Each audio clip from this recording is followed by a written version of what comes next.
Hey guys, what's up? Spectre here, and I'm still riding the E3 hype for Anthem. Today I'll be dissecting that gameplay footage we saw on stage for your viewing pleasure. Let's dive in. In the mission Scars and Villainy, the Scar have created an acid-based superweapon, and it must be destroyed. This hulking machine we see here is called a Strider, a mobile command center. We actually saw one last year as well. We can only speculate, but whether or not this is a space we will be able to freely move around or control is yet to be seen. If it is, it would effectively be our first glance at a vehicle of some sort in the game, especially if it's anything like this war machine we saw in last year's look at Anthem.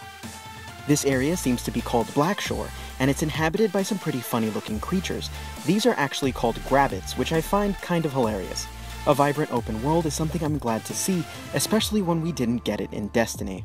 It's also worth noting that the UI is visibly different this time around. We can also see that Scar enemies have names above their heads, unlike the gameplay we saw last year at E3. We can see Hunters and Scrappers here, for example.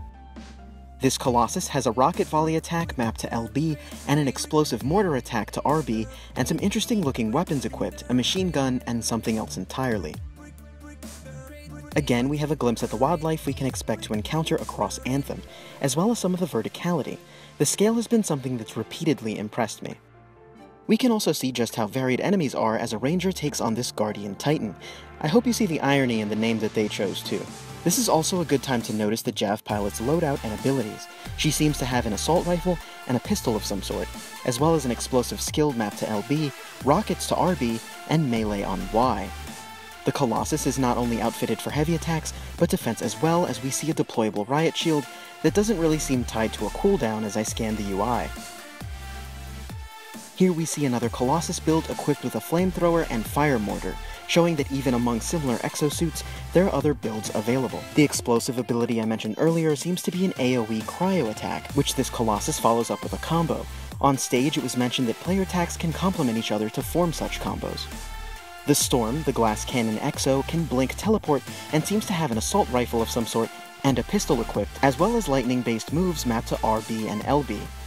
What they've just done is silence the relic as the objective states, but what that actually means is that we've successfully shut down one of the Shaper's terraforming tools, in order to stop them from causing further damage to the world or anyone who would come into its path. This is the primary cause for the conflict with the Dominion, who would rather weaponize them than deactivate them. You can see that glowing bar, which may be an ultimate or a super activated with LB and RB pressed simultaneously. How this move is charged is still unknown. Kills would be a good guess, unless something is dropped by enemies in order to power it up, like light orbs in Destiny. That's it for our look at actual gameplay. My coverage of Anthem doesn't stop there, however, as I'll continue to bring you news and the latest developments on this upcoming BioWare title. If you like what you saw here and want to stay in the loop, don't hesitate to subscribe and stick around for more. And as always, thanks for watching.